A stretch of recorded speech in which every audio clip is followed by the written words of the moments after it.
Hello दोस्तों। आज हम पढ़ेंगे कंप्यूटर का पार्ट 6। और पार्ट 6 तक हम लोग पढ़ चुके हैं, पार्ट 7 ये है। तो पार्ट 6 तक हम लोग पूरा रिवीजन मतलब इंट्रोडक्शन, हिस्ट्री, कंप्यूटर का हिस्ट्री के बारे में सब पढ़ रहे थे, तो हमने डेप्थ में सारा चीज कंप्लीट किया। पार्ट 7 के बाद हम कीबोर्ड का जो फर्स्ट लेक्चर पढ़ चुके हैं, ये है कीबोर्ड का जो इनपुट डिवाइस। लेक्चर 2 कीबोर्ड का। तो लेक्चर 1 हमने पढ़ चुका है। कीबोर्ड एक इनपुट डिवाइस है और कैसे ये की इन डिवाइस है, तो इसके बारे में हम पढ़ चुके हैं। तो पार्ट 2 में भी हम कीबोर्ड के फिर से एक बार फोकस करेंगे, कीबोर्ड का एक बार और अच्छे से पढ़ेंगे कीबोर्ड जो हमने पार्ट 1 में कवर किया था। और इसके बाद नेक्स्ट लेक्चर होगा पार्ट 3 माउस के ऊपर। तो इसका वर्गीकरण हमने किया था ह्यूमन डाटा एंट्री डिवाइस और सोर्स डाटा एंट्री डिवाइस के अकॉर्डिंग। तो ये पॉइंट एंड ड्रॉ डिवाइस में आपका आ जाता है mouse, track ball, joystick. Pick device में आपका light pen, stylish pen, tab pen. तो जो मैं पेन से लिख रहा हूँ ये इसी कैटेगरी में आता है। और image, video, camera, digital web, ये सब क्या है? इनपुट डिवाइस है। ऑडियो सेक्शन में अगर जाएंगे तो mic, speech recognition system, sound card, ये सब क्या है? एक इनपुट डिवाइस है। किसका? कंप्यूटर का एक इनपुट डिवाइस है। तो कंप्यूटर के आउटपुट डिवाइस के बारे में हम इसका जो नेक्स्ट होगा ये सेशन कंप्लीट होने के बाद, इनपुट का सारा, उसके बाद हम पढ़ेंगे आउटपुट डिवाइसेस के बारे में। तो जो सोर्स डाटा एंट्री डिवाइस में आता है, image scanner, OCR, optical character recognition, barcode reader, optical mark recognition या रीडर, फिर मैग्नेटिक इंक कैरेक्टर रिकॉग्नाइजेशन। तो आपको ये देखने को मिलता है MICR। तो आज हमारा जो है कीबोर्ड का सेकंड पार्ट 2 है, लेक्चर 2 कीबोर्ड का। स्टार्ट करते हैं। ये है आपका space SRS, speech recognition system. Google का जो आपका सर्च इंजन है, आपके राइट हैंड साइड में आपको ये दिखने मिलेगा, कीबोर्ड कंप्यूटर। तो ये कीबोर्ड कंप्यूटर जिसका जो लेआउट है कौन डिसाइड करता है? आप याद रखिएगा, जो इसका की स्ट्रोक, इसका लेआउट कैसा होगा? ANSI, American national standard institution, ये क्या डिसाइड करती है इसका लेआउट कैसे होगा? तो इसका साथ आप वर्सेस ISO याद रखिएगा, इंटरनेशनल स्टैंडर्ड ऑर्गेनाइजेशन। एक और ये भी कीबोर्ड का लेआउट डिसाइड करती है। एक कुछ डिफरेंस है दोनों के बीच में, तो एग्जाम में शायद पूछ जाए। तो अब देखते हैं, यहाँ अल्फाबेटिक ऑर्डर सबको देखने को मिलते हैं। तो एनसी के द्वारा 106, 104, 108 टोटल कीज आपको देखने को मिलेंगे कीबोर्ड में। और यह है अल्फाबेटिक, आपको जो की स्ट्रोक्स यहाँ देखने को मिलेंगे अल्फाबेटिक। अब नंबर्स जस्ट इसके ऊपर में देखने को मिलेगा आपको नंबर्स वाले की स्ट्रोक्स, है ना? यहाँ पे भी आपको नंबर्स का देखने को मिलता है। यहाँ पे भी आपको क्या देखने को मिलता है? नंबर्स का। अगर यहाँ का नंबर्स को नम लॉक अगर आप एक्टिवेट करते हो, क्या का एक्टिवेट करोगे आप? यहाँ का जो नम लॉक है इसको एक्टिवेट करोगे तो ये आपको डायरेक्शन कीज दिख रहा है, आप इसका उपयोग कर पाएंगे। और इसी डायरेक्शन कीज को हम बोलते हैं कर्सर मूवमेंट बटन। क्या बोलते हैं? Cursor movement button. अब अगला जो इंपॉर्टेंट है इसमें आता है मॉडिफायर कीज। मॉडिफायर कीज क्या आते हैं? मॉडिफायर कीज क्या होते हैं? Control, shift, alt, Windows. तो आपको सेम अल्ट यहाँ पे भी देखने को मिलता है, कंट्रोल यहाँ भी देखने को मिलता है, शिफ्ट यहाँ भी देखने को मिलता है, और विंडोज भी। तो कीबोर्ड में टोटल इस तरफ 4, इस तरफ 4, यानी आपको 8 बोल सकते हैं मॉडिफायर कीज कीबोर्ड मिलते हैं। But actual modifier keys total आप 4 होते हैं। आपको मैंने बताया मॉडिफायर कीज। मॉडिफायर की स्पेशलिटी क्या है? जब भी आपको कीबोर्ड में शॉर्टकट यूज करना है तो इन मॉडिफायर कीज का आप उपयोग करके शॉर्टकट यूज कर सकते हैं। अगर इन जनरल आपने कंट्रोल और सी दबाते तो क्या करता है? कॉपी का काम करता है। कंट्रोल और सी जब आप दबाओगे तो ये क्या करता है? कॉपी का, कॉपी करने का काम करता है। इसको हम लोग स्पेशल कैरेक्टर से यहाँ पे नोट कुछ अलग कलर से नोट कर लेते हैं। जब भी मॉडिफायर के साथ में 4 क्या है यहाँ पर? ये मॉडिफायर्स है। जब भी मैं कंट्रोल और सी का उपयोग कर रहा हूं तो कॉपी करेगा, कंट्रोल और वी का यूज कर रहा हूं तो क्या करेगा? ये पेस्ट करेगा। और कंट्रोल और एक्स का यूज कर रहा हूं यानी दो, जब कंट्रोल के साथ किसी स्पेशल कैरेक्टर का मतलब मॉडिफायर की के साथ किसी और की स्ट्रोक का यूज कर रहा हूं तो ये क्या कर रहा है? वो शॉर्टकट के लिए यूज करते हैं। तो ये इंपॉर्टेंट है, मॉडिफायर कीज एग्जाम में आपको पूछता है।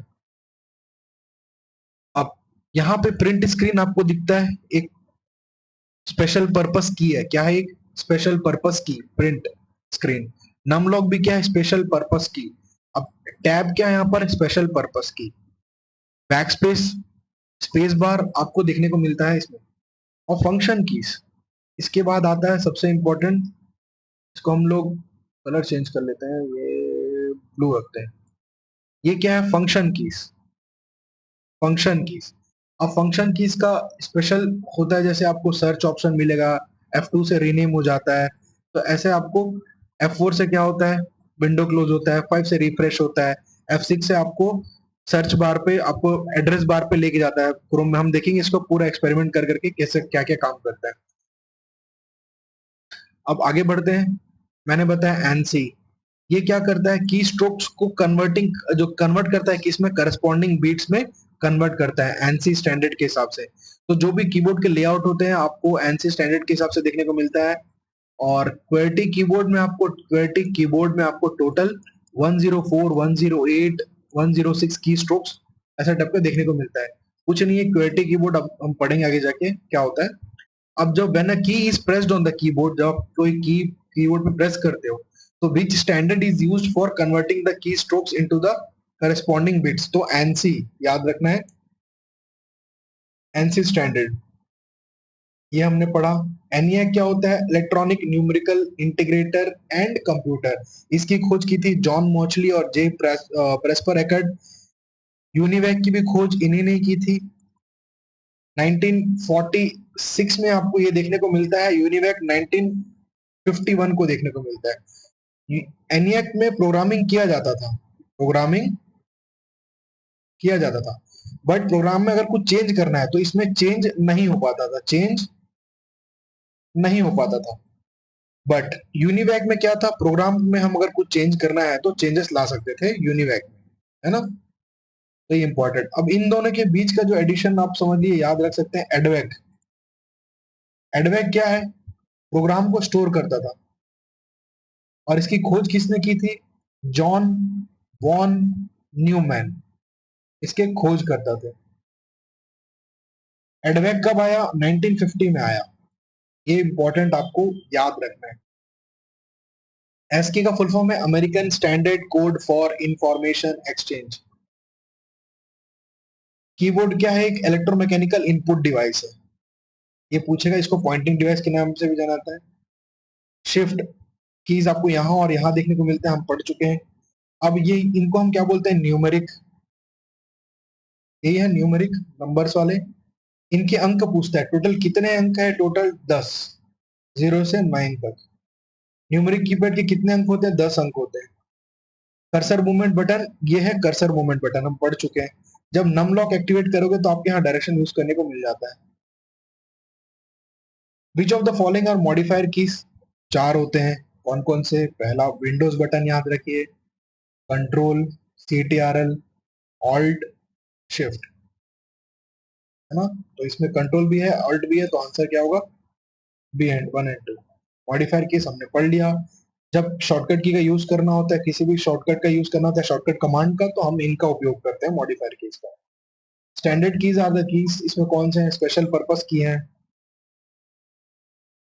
ये देख सकते हैं, enter, shift, caps lock, num lock, print screen, space bar, tab. ये क्या है? स्पेशल पर्पस की, फंक्शन की। F1 से लेके F12 तक लेक्चर 1 में हमने डिटेल में पढ़ा, बस एक बार लेक्चर 2 में एक बार रिवाइज करके हम लोग माउस में जाएंगे। टाइपिंग कीज, न्यूमेरिक कीज, और स्पेशल फंक्शन की क्या है? F1 से F12 तक। अब इसको अपन प्रैक्टिस करके एक बार देखते हैं क्या क्या है ये है स्पेशल फंक्शन की। सबसे पहला क्या दिखा रहा है? F1। अब मैं जब F1 और फंक्शन की F1 यूज करूंगा तो आपको right hand side help section देखने को मिलेगा। मैंने यूज किया, आपको मिल गया हेल्प सेक्शन। ये क्या है? हेल्प सेक्शन आपको देखने को मिलेगा, इस तरफ देख सकते हैं हेल्प सेक्शन। ठीक, जो भी आप जिस एप्लीकेशन पे एक्टिव हो, उस एप्लीकेशन पे आपको हेल्प सेक्शन यहाँ से मिलेगा। ठीक है, आप कुछ भी हेल्प चाहिए यहाँ से तो अपन आप देख सकते हैं। अब आ जाते हैं, तो पहले इधर से मिटा देते हैं। अब है F2। F2 क्या करता है, किसी फोल्डर को रीनेम करने के लिए। अब मैं ये यहाँ पे आपको एस्केप बटन का सबसे बेस्ट एग्जांपल दिखाता हूँ। एस्केप ESC यानी बचना, कमांड से बचना।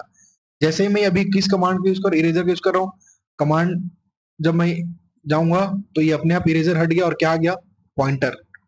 ठीक, तो कमांड से बचने के लिए हम यूज करते हैं एस्केप कमांड। ठीक, अब आगे बढ़ते हैं। F2 के बारे में हम पढ़ रहे थे। F2 क्या होता है, जब भी मेरे को किसी फोल्डर का, डॉक्यूमेंट का रीनेम करना हो, इमेज का रीनेम करना हो, तो मैं किसका यूज करूंगा, स्पेशल फंक्शन की F2 का। अब मैं यूज करता हूँ F2 का एक स्पेशल फंक्शन की। यहाँ पे ये मेरे कुछ वीडियोस हैं, तो मैं इस पे F2 का यूज करके देखता हूँ, कंप्यूटर पे यूज करके देखता हूँ, है ना। लेकिन इस F2 यूज करने से पहले हम लोग देखते हैं इसका एक्चुअल मेथड प्रोसेस क्या होता है। अपन हम जब राइट क्लिक करते हैं,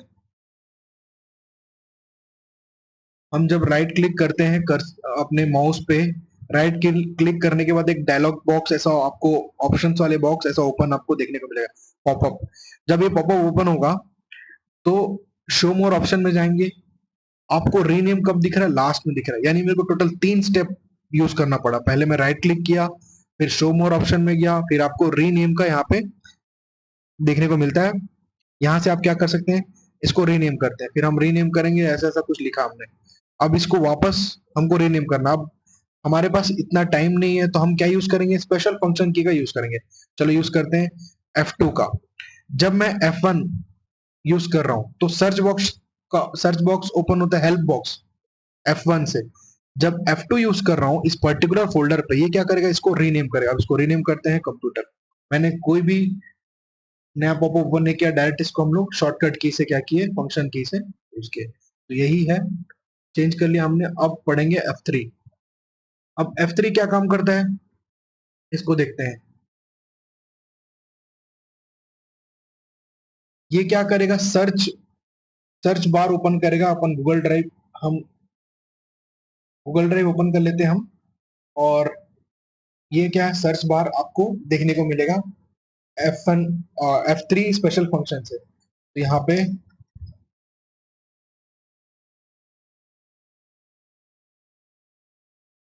इस पेज पे आपको गूगल सर्च करना है। देखते हैं गूगल। तो ये जो टेक्स्ट क्या कर रहा है, रिकॉग्नाइज कर रहा है ना। आप देख सकते हैं यहाँ पे टेक्स्ट हाईलाइट हो चुका है।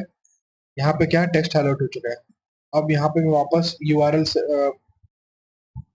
यूआरएल, तो आप देख सकते हैं सर्च बॉक्स ओपन होगा एप्लीकेशन पे। ठीक, F3। F4 क्या करता है, जब भी आपको विंडो को, कोई विंडो को क्लोज करना है, तो जैसे हम इस विंडो को क्लोज करते हैं, क्या यूज करूंगा, स्पेशल फंक्शन की 4।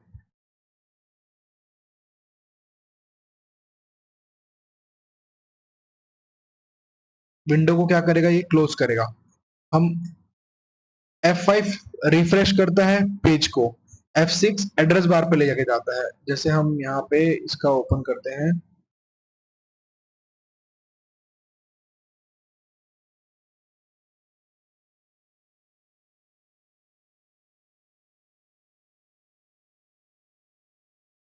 न्यूज, ये कुछ न्यूज है आज के। अब मैं यहाँ पे कहीं, अब मैं अपना कर्सर यहाँ रखा हूँ, लेकिन मेरे को इस एड्रेस बार पे आना है। अब मैं पॉइंट को ले आके यहाँ नहीं जाना चाहता, मैं अभी मेरे हाथ में कीबोर्ड है, माउस नहीं है। तो मैं किसका स्पेशल फंक्शन की का यूज करूंगा, F6 का यूज कर रहा हूँ अभी मैं। सीधा मुझे रिडायरेक्ट कर दिया आपको कहां पर, एड्रेस बार पे। ये एड्रेस बार है इसका। यहाँ पे आप कुछ और टाइप कर सकते हैं, current prime minister of India. तो ये है। अब मेरे को वापस यहाँ पे मैं बार बार क्लिक नहीं करना चाहता, मैं डायरेक्ट क्या करूंगा, F1 और F6 का यूज करूंगा। तो मुझे एड्रेस बार पे डायरेक्ट ये क्या करेगा, स्पेशल फंक्शन की F6 क्या कर रहा है, मुझे एड्रेस बार पे रिडायरेक्ट कर रहा है। अब मैं यहाँ पे लिखूंगा करंट टाइम इन इंडिया। अभी ये टाइम हो रहा है इंडिया में। ठीक, तो आपको ये स्पेशल फंक्शन की, अब हमने जो जो पढ़ा उसको एक बार फिर से रिवाइज करते हैं। F1 क्या कर रहा है आपका, सर्च बॉक्स राइट साइड आपको हेल्प बॉक्स ये देखने को मिलता है F1। F2 से हमने क्या किया, रीनेम किया। F3 हमने सर्च बॉक्स ओपन कर रहा है, जब गूगल में हम लोग को हेल्प जो सर्च बॉक्स ओपन कर रहा है, ठीक। क्या सर्च बॉक्स का ओपन हम यहाँ पे डॉक्यूमेंट में नहीं कर सकते? कर सकते हैं। F3 नहीं हो रहा है यहाँ पे, वो गूगल में ही काम कर रहा था। फाइंड कीबोर्ड पे चलते हैं अपने लेक्चर पे। अभी हम कहाँ थे? शिफ्ट की ये पढ़ लिया हमने, ये देख लिया। स्पेशल फंक्शन की पढ़ रहे थे।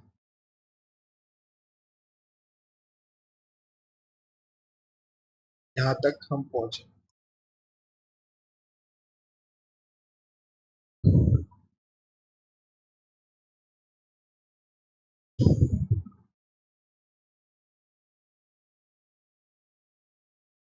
ये हमारा चल रहा था लेक्चर।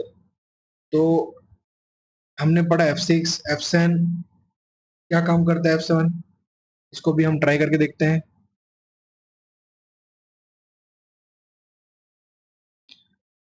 F7 का जब भी मैं यूज करता हूँ, ये क्या कर रहा है, स्पेलिंग कंपेयर कर रहा है। तो ये स्पेलिंग कंपेयर करने के लिए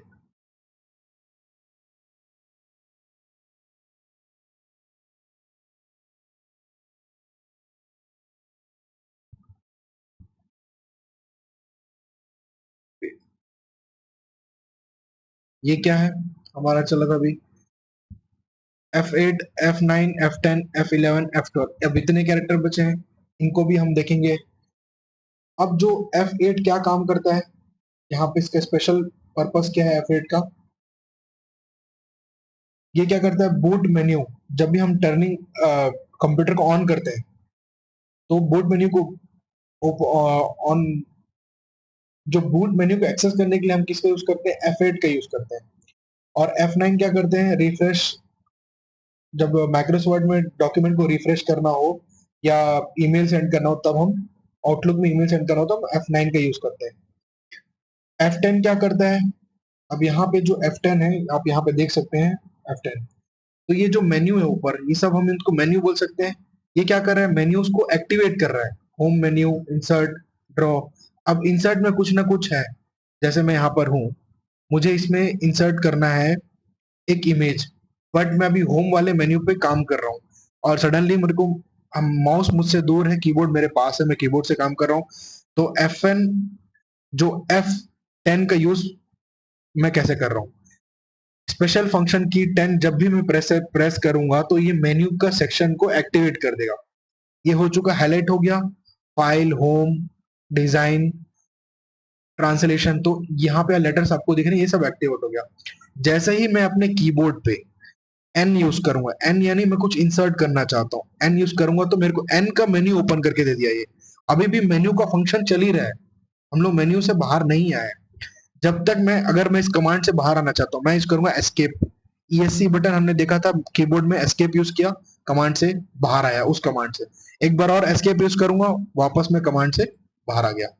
लेकिन अब मुझे पता चला कि मेरे को अब वाकई में एक पिक्चर इंसर्ट करना है, तो मैं क्या करूंगा, एक पिक्चर इंसर्ट करके देखते हैं हम। यहाँ पर F10, पहले हम देख लेते हैं F10 कहाँ पर है।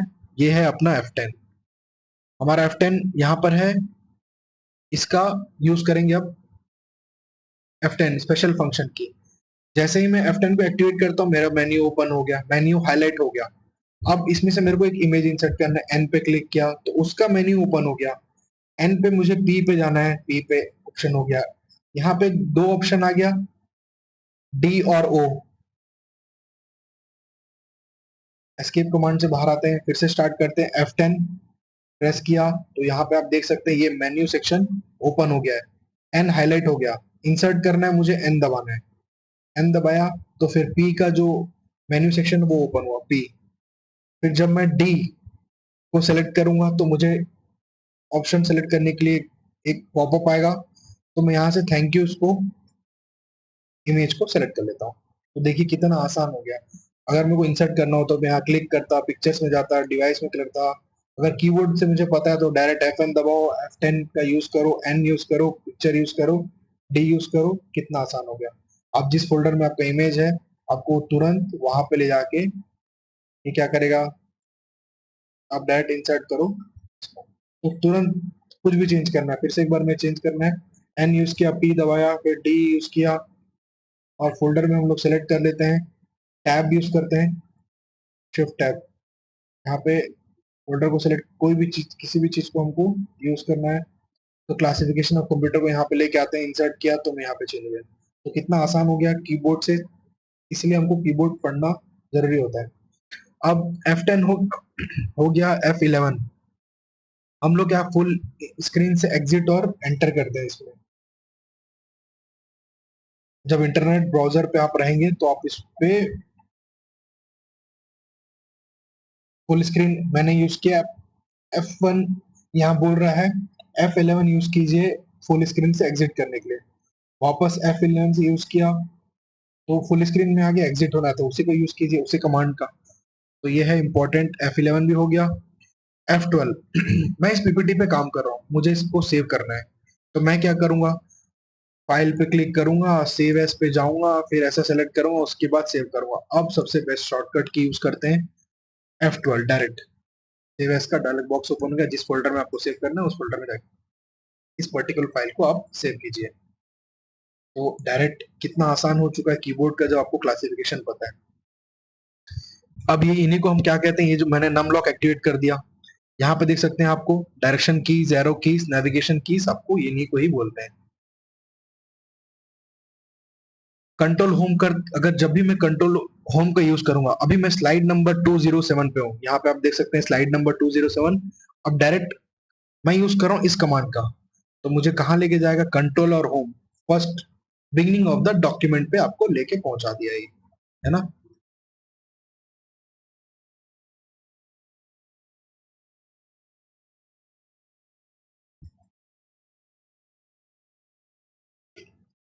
कीबोर्ड,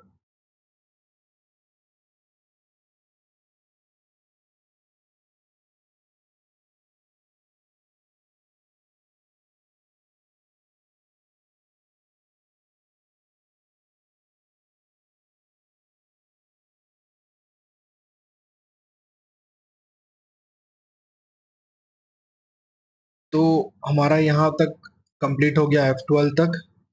उसके बाद ये बिगिनिंग ऑफ द डॉक्यूमेंट, अगर एंड ऑफ द डॉक्यूमेंट जाना है तो कंट्रोल एंड आप यूज करिए, इस डॉक्यूमेंट के आप लास्ट पेज पे पहुंच जाएंगे, कंट्रोल और एंड।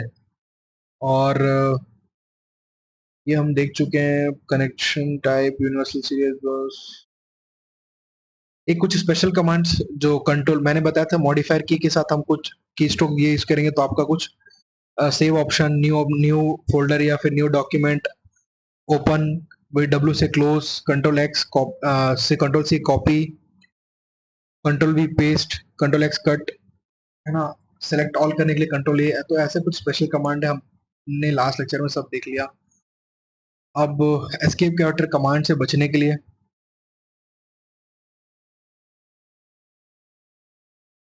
बैक स्पेस क्या, लेफ्ट साइड आप जब भी आप बैक स्पेस करोगे तो आप क्या करोगे, अगर ABCD लिखा है तो यहाँ पे बैक स्पेस करोगे तो ये डिलीट करके लेफ्ट साइड खसकेगा, है ना, मिटाया जाएगा, डी मिटेगा और आपको सी के स्पेस पे आप पोजीशन पे आप आ जाओगे।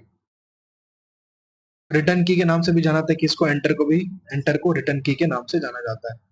और डिलीट बटन राइट साइड आपको, इसे कर्सर के बाद सभी डाटा के एक स्थानीय बाईं ओर खिसक जाते हैं। प्रिंट स्क्रीन मैंने दिखाया था आपको, स्क्रॉल लॉक की, जो भी स्क्रीन में स्क्रॉल चलते रहेगा इंफॉर्मेशन वो लॉक कर देगा। फिर पॉज ब्रेक की, टोगल की ये जो टोगल की टोटल 4 कीज होते हैं, caps lock, insert lock, num lock.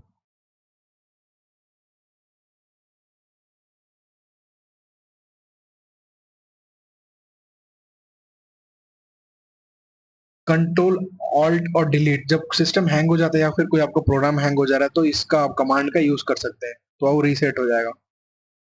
और स्पेशल वायरलेस कीबोर्ड देख सकते हैं, कुछ वायरलेस कीबोर्ड आपके, ये वायरलेस तकनीक से काम करता है, ब्लूटूथ वाईफाई से कनेक्शन पे कनेक्ट होने होता है ना।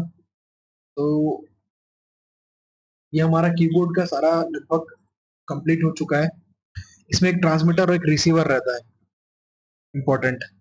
और वर्चुअल कीबोर्ड आप देख सकते हैं लेजर लाइट इसमें रिफ्लेक्ट हो रहा है। आप जहां पे भी इस डिवाइस को रखेंगे तो वहां से बीम लाइट निकलेगा जो कि कीबोर्ड का काम करेगा। आपको जब यूज नहीं करना है तो इसको आप बंद कर दीजिए और हट जाएगा। वर्चुअल कीबोर्ड है, इसको कहीं कैरी करने की जरूरत नहीं है, बस एक डिवाइस चाहिए आपको। एक प्रकार का कीबोर्ड है जिसे इस्तेमाल स्मार्टफोन और स्मार्ट वॉच से किया जाता है। यह कीबोर्ड आपको स्क्रीन पर तब तक दिखाई देगा जब तक आप इसका उपयोग करेंगे। एक बार काम खत्म होने के बाद कीबोर्ड गायब हो जाता है। और स्पाईवेयर, ट्रोजन हॉर्स जैसे खतरनाक वायरस से आपको बचाने में मदद मिलता है इसमें। वर्चुअल क्या कोई आपका पासवर्ड भी नहीं देख सकता, कुछ कॉपी नहीं कर सकता, तो आपका ये बेनिफिट है। एर्गोनॉमिक कीबोर्ड ये इंपॉर्टेंट है कि जब कोई आदमी दो हाथ से टाइप करता है, ठीक है, ये इसके लिए दोनों उंगली को एक साथ यूज करता है ना, तो लेफ्ट हैंड राइट, तो ये काम आता है। जो दोनों हाथों से टाइपिंग करना पसंद करते हैं, है ना, लेफ्ट से भी राइट से भी। फ्लेक्सिबल कीबोर्ड, इसको कैरी किया जा सकता है इधर से उधर, ये यूएसबी केबल कनेक्शन होता है। फ्लेक्सिबल कीबोर्ड का एग्जांपल है ये। और आगे बढ़ते हैं। और की स्ट्रोक लॉगिंग क्या है? कोई आपका पासवर्ड चुराना चाहे तो आप इसके थ्रू आपका की स्ट्रोक लॉगिंग से रिकॉर्ड कर सकता है आपका जो भी आप कीबोर्ड में टाइप कर रहे हैं। तो की स्ट्रोक लॉगिंग ये चीज है, बिना यूजर को पता भी नहीं चलेगा, आप उसका पासवर्ड चुरा सकते हो। नेक्स्ट लेक्चर अब माउस पे आप देखेंगे। इसके बाद ये बस एक रिवीजन सेक्शन था। लेक्चर 1 लेक्चर 2 हमारा जो कंप्लीट हुआ। इस कमांड से बाहर आते हैं हम, एस्केप बटन का यूज कर रहा हूं मैं। इस कमांड से बाहर आ चुका हूं, तो मेरा ये लेक्चर 1 और कीबोर्ड का लेक्चर 2 कंप्लीट।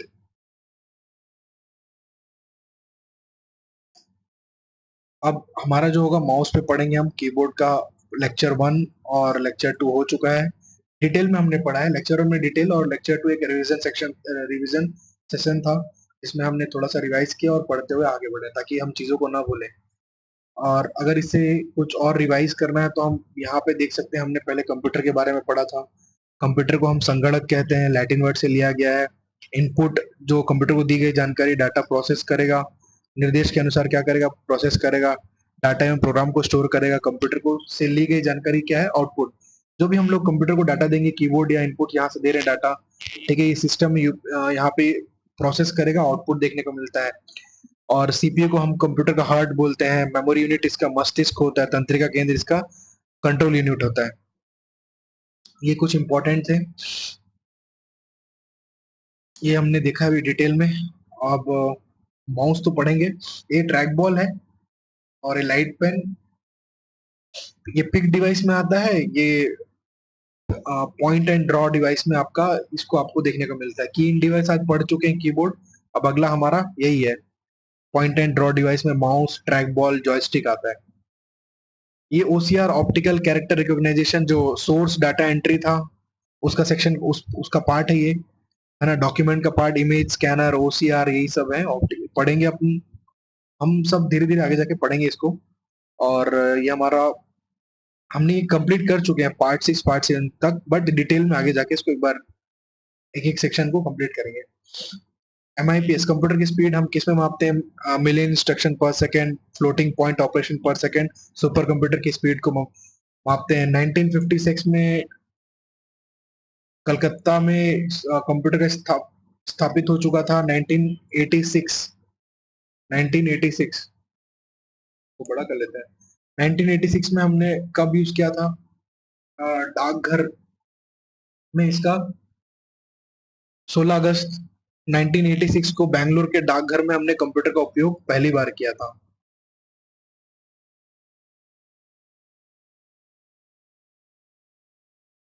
16 अगस्त 1986 में। 1991 में हमने पहला अपना सुपर कंप्यूटर बनाया था, परम 8000। परम 8000। और परम बनने के बाद जितने भी सुपर कंप्यूटर बने वो NSM mission, national super computing mission 2015 से 22 का एक मिशन था, जिसमें परम शिवाय, परम सिद्धि आपको कंप्यूटर देखने को मिलते हैं। सुपर कंप्यूटिंग मशीन, इसी के थ्रू एक एनके नेशनल नॉलेज नेटवर्क के बारे में हमने पढ़ा था, जिसमें हम ग्लोबली सब से कनेक्ट हो रहे हैं ताकि नॉलेज शेयर किया जा सके, डाटा कम्युनिकेशन में, रिसर्च में, सब चीज में एक एक विदाउट एनी बाउंड्रीज हम नेशनल नॉलेज नेटवर्क के थ्रू कनेक्ट हो रहे हैं, कोलैबोरेशन है ग्लोबल लेवल पे, ये हमने देखा था। अब आगे देखते हैं सुपर कंप्यूटर के बारे में। वेरी कॉस्टली, बड़ा होता है साइज में, मेन फ्रेम से छोटा होता है ना, माइक्रो से मेन फ्रेम से छोटा होता है, मिनी कंप्यूटर छोटा होता है। तो हमने ये सब देखा था, सुपर कंप्यूटर का जो उपयोग होता है अर्थव्यवस्था, मौसम पूर्वानुमान और वेदर फोरकास्टिंग, क्लाइमेट रिसर्च, सब जगह डिफेंस, सब जगह इसी का यूज होता है। और परम बनाने वाले कौन थे? विजय पी भाटकर। ये कुछ इंपॉर्टेंट है, हम पढ़ चुके हैं। भारत का सबसे super fast computer Airavat, world का सबसे सुपर फास्ट कंप्यूटर है फ्रंटियर, इसकी स्पीड 1 एक्साफ्लॉप्स। तो आप मेरे पार्ट 1 से पार्ट 6 तक ये सारे बेसिक्स हम पढ़े हैं स्टार्टिंग से, तो एक एक करके हमने इम्प्लीमेंट किया धीरे धीरे। अभी तो लेक्चर 1 चल रहा है, कीबोर्ड का इनपुट डिवाइस, और इनपुट डिवाइस का 1 और 2 कंप्लीट कर चुके हैं इनपुट डिवाइस का। अब इनपुट डिवाइस का पार्ट 3 आएगा, जिसमें माउस के बारे में हम पढ़ेंगे। फ्रंटियर के बारे में ये काफी है। दुनिया का जो पहला सुपर कंप्यूटर क्रे 1 है ना, इसको बनाया था सेमुर क्रे ने, भारत का हमने बता दिया है। और जो भारत का कंप्यूटर बनाया था वो किसके, ये थे CDAC, centre for development of advance computing, ये संस्था है इनके, ये और इन्होंने रिसर्च और डेवलपमेंट R&D, तो इनके द्वारा ये बनाया गया था। विजय भाटकर इंपॉर्टेंट पर्सन है जिन्होंने लीड किया था। अब अगर सैमुर सैमुर क्रे ये है जिन्होंने अपना फोटो खिंचाया सुपर कंप्यूटर बनाने के बाद। ये मिशन के बारे में मैंने बता चुका है आपको। सीडेक ये है centre for development of advance computing, इसकी स्थापना 1988 में हुई। परम 8000 सुपर फर्स्ट कंप्यूटर है। कुछ ये सिद्धार्थ क्या है, इंपॉर्टेंट है, पर्सनल, पहला प्रथम personal computer Siddharth. Mini computer में मल्टी यूजर, इसकी स्पीड स्लो होती है, मेमोरी लेस होता है ये, है ना। मिनी कंप्यूटर मल्टी यूजर, ये फैक्ट्रीज और इंश्योरेंस में अपना रिकॉर्ड सेव करने के लिए ये लोग यूज करते हैं। मेन फ्रेम कंप्यूटर का एग्जांपल है सबसे बेस्ट रेलवे रिजर्वेशन में आपको ये देखने को मिलेगा, इसका उपयोग करते हैं मेन फ्रेम का। इसकी स्पीड अच्छी होती है, मेमोरी बहुत अच्छा होता है, बट इससे फास्ट होता है super computer. But super computer बहुत कॉस्टली होता है, तो इसको आप यूज नहीं कर सकते। मतलब ऐसे जगह पे आप घर में थोड़ी लगाएंगे अपन सुपर कंप्यूटर, जितना जरूरत उतना उपयोग के हिसाब से हम कंप्यूटर का यूज करते हैं। लैपटॉप का विकास किसने किया था? एडम ऑसबोर्न ऑसबोर्न ने किया था 1981 में, इंपॉर्टेंट है। और लैपटॉप किसमें, जो नोटबुक या लैपटॉप, लिथियम आयन बैटरी का प्रयोग किया जाता है इसमें। ये दो इंपॉर्टेंट बस आप याद रखिए। और इससे 1981 किसने? Adams Osborne. नोटबुक ये जो सब क्या है, माइक्रो कंप्यूटर्स में आते हैं। माइक्रो कंप्यूटर्स में पीसी, नोटबुक, लैपटॉप, ये सब माइक्रो कंप्यूटर्स के एक भाग है, क्योंकि ये छोटा होता है, आप इसको यूज कर सकते हैं। ये नोटबुक है, इसमें स्टोरेज ज्यादा नहीं मिलता, बट इंटरनेट आप यूज कर सकते हैं, छोटा है, आप इसको इधर से उधर जल्दी कैरी कर सकते हैं।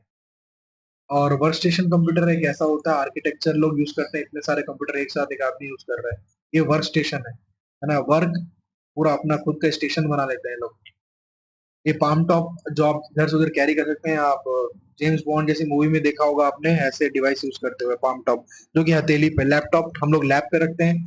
पर्सनल जो डेस्कटॉप होता है टेबल यूज होता है, क्योंकि सीपीयू उपीयू सब रहता है उसमें। और पहला अगर पूछा जाए कि ये जो ये पर्सनल डिजिटल असिस्टेंट, ये भी आपका एक ऐसा रहता है, सेम माइक्रो कंप्यूटर का एक पार्ट है।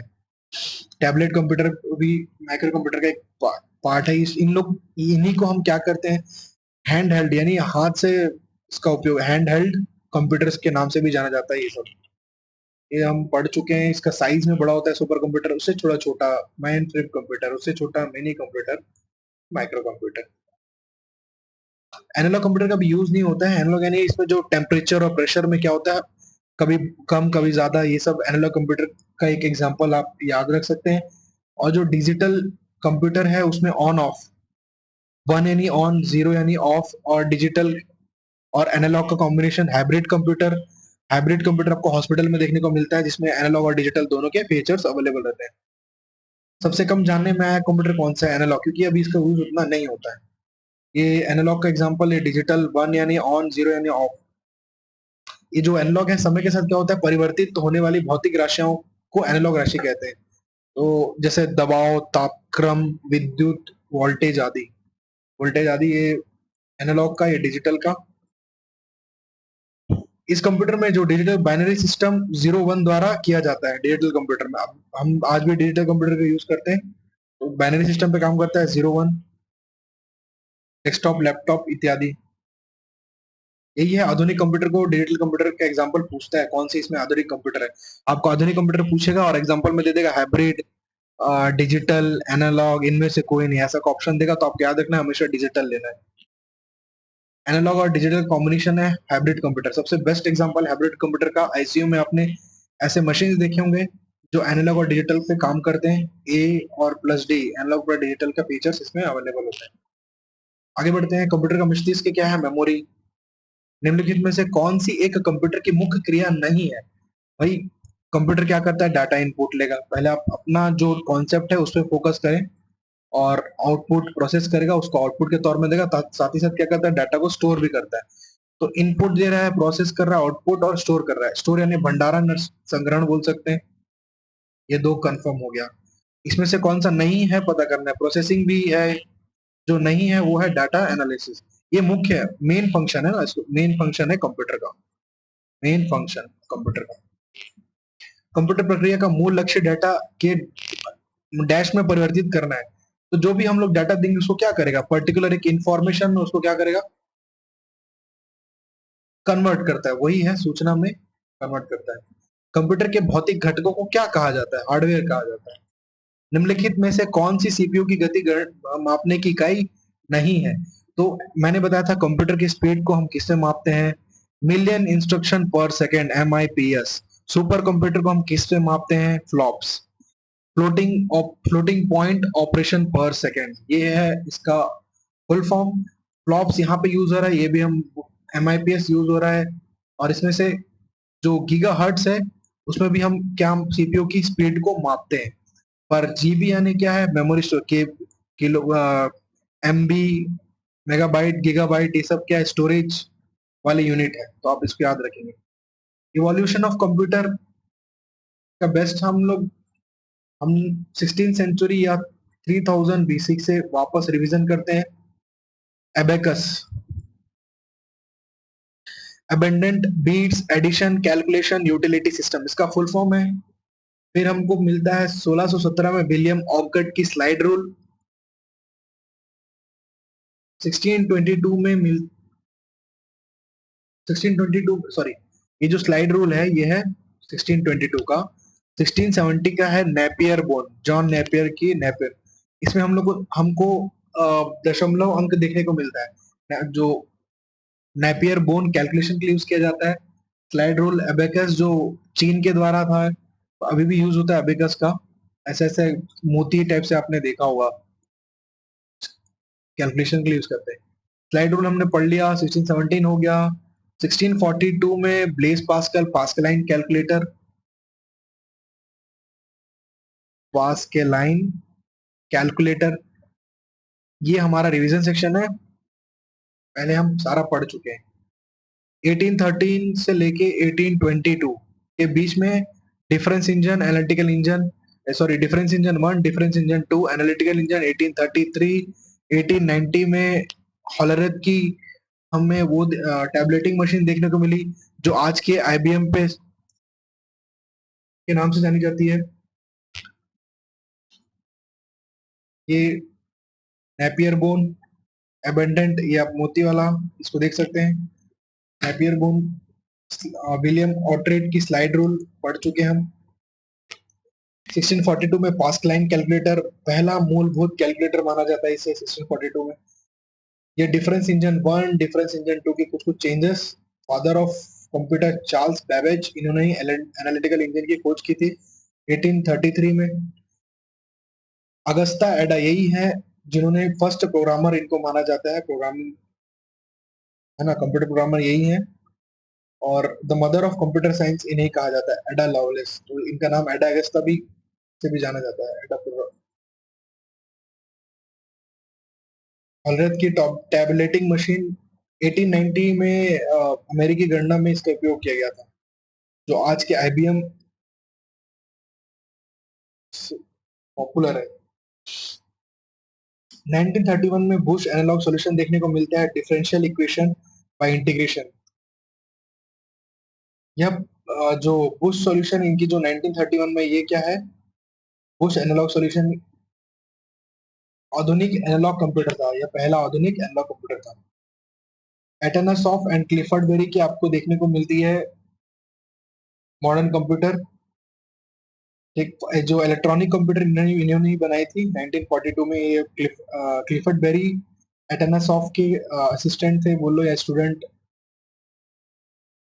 तो जॉन एटनसॉफ क्लिफर्ड बेरी की क्या है, फर्स्ट इलेक्ट्रॉनिक डिजिटल कंप्यूटर है। तो ये वैक्यूम ट्यूब और ट्रांजिस्टर का इसमें यूज किया गया था।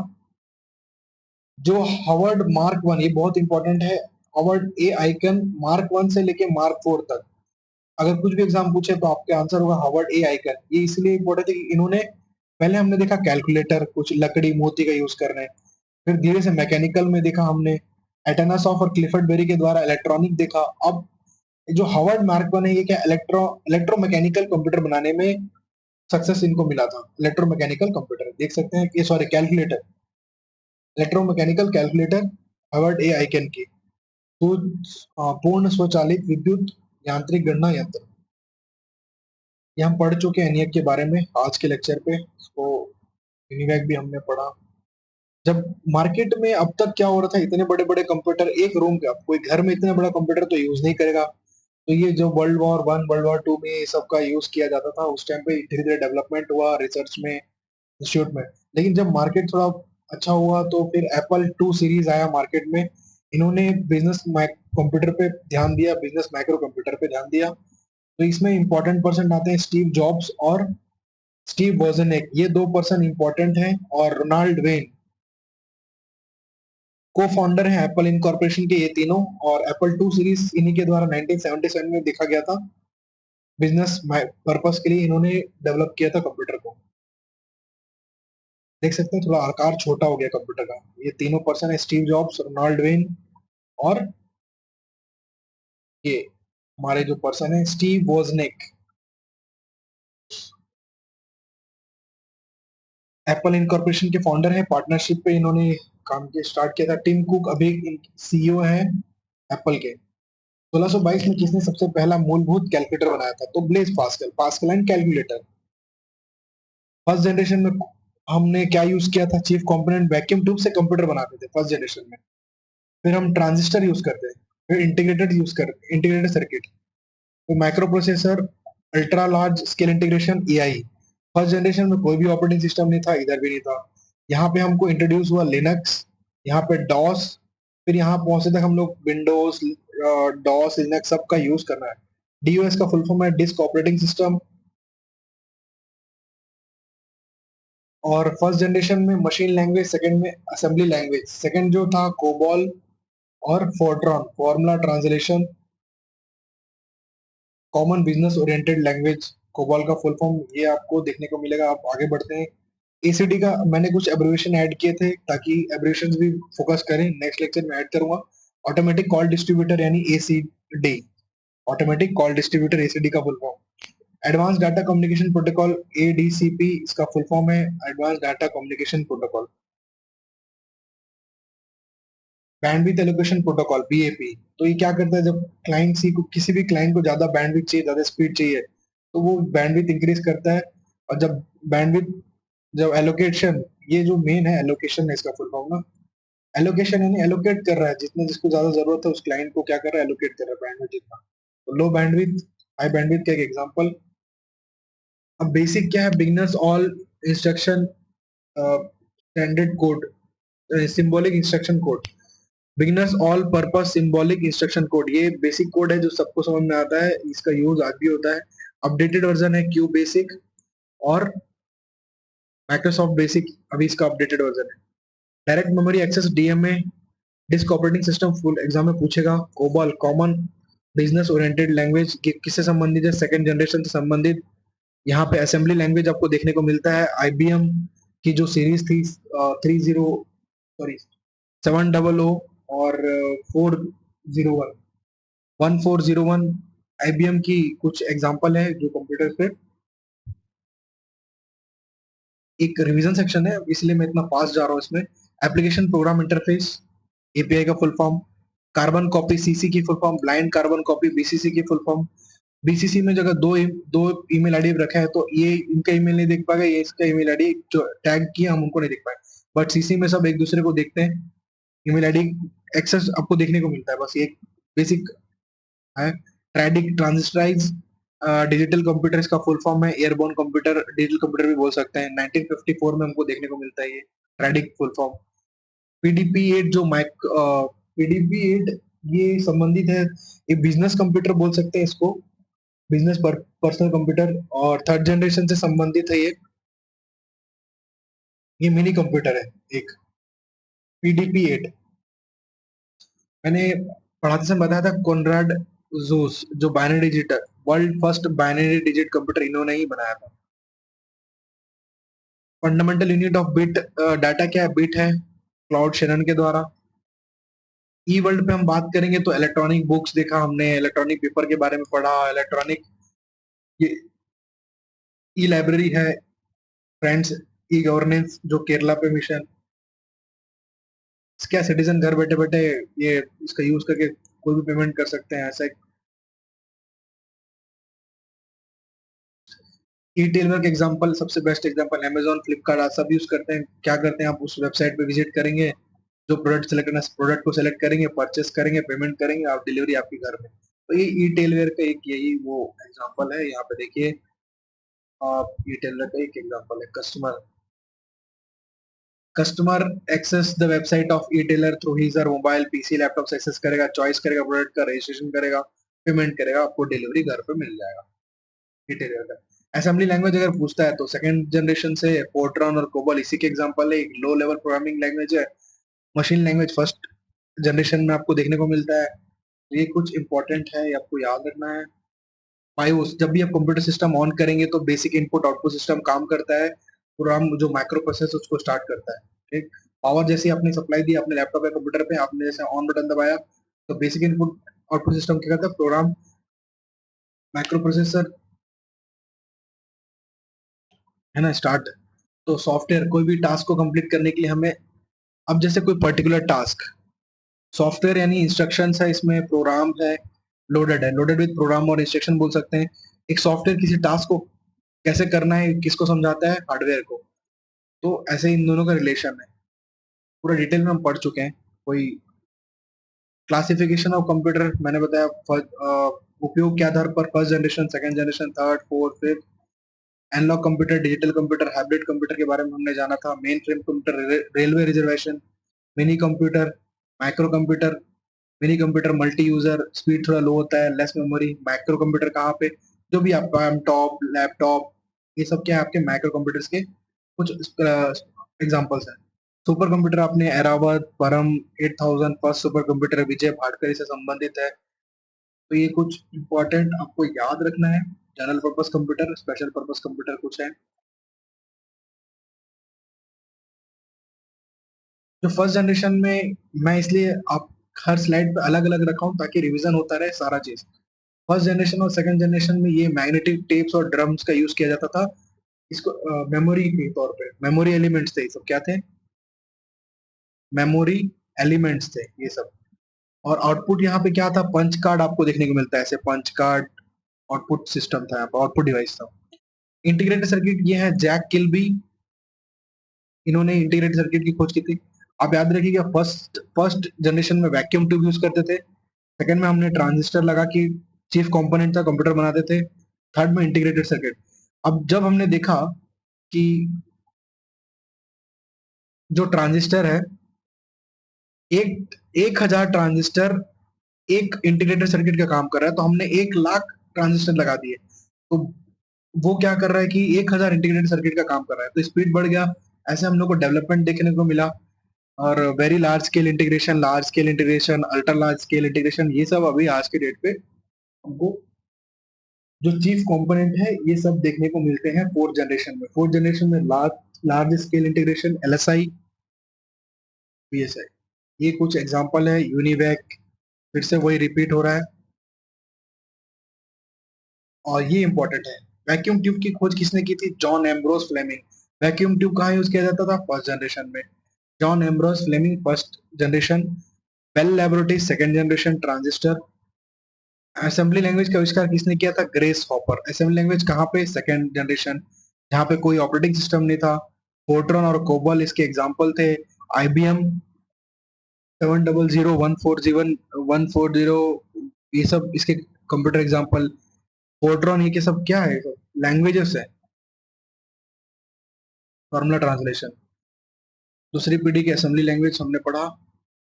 Fourth generation MS DOS, local area network, main area network, wide area network. तो ये सब इंपॉर्टेंट है। इस पीढ़ी में हमको क्या देखने को मिला? ग्राफिकल यूजर इंटरफेस सॉफ्टवेयर का विकास हुआ। सी प्लस प्लस और सी शैप के जो खोजकर्ता कौन है? डेनिस रिच्ची। और एआई है इम्पोर्टेंट, जॉन मैककार्थी को याद रखेंगे आप, ये है फादर ऑफ आर्टिफिशियल इंटेलिजेंस। आजकल रोबोट जो ह्यूमन की तरह काम करता है सब इनसी से बेस्ड है। वैक्यूम ट्यूब का सबसे बेस्ट एग्जांपल ये है, इमेज ट्रांजिस्टर, ये है integrated circuit. First generation, second generation, third generation, fourth, fifth आपको देखने को मिलता है। मैककार्थी, जॉन मैकार्थी, ये क्या है?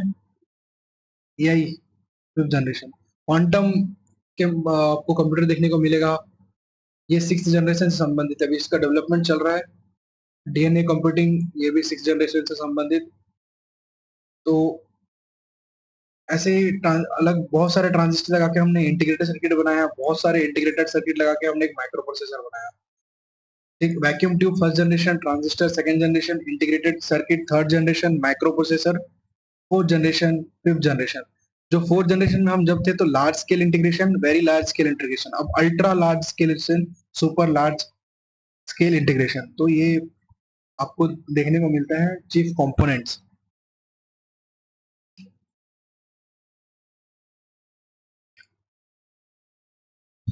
इनपुट डिवाइस का हमने अब देखा कंप्लीट।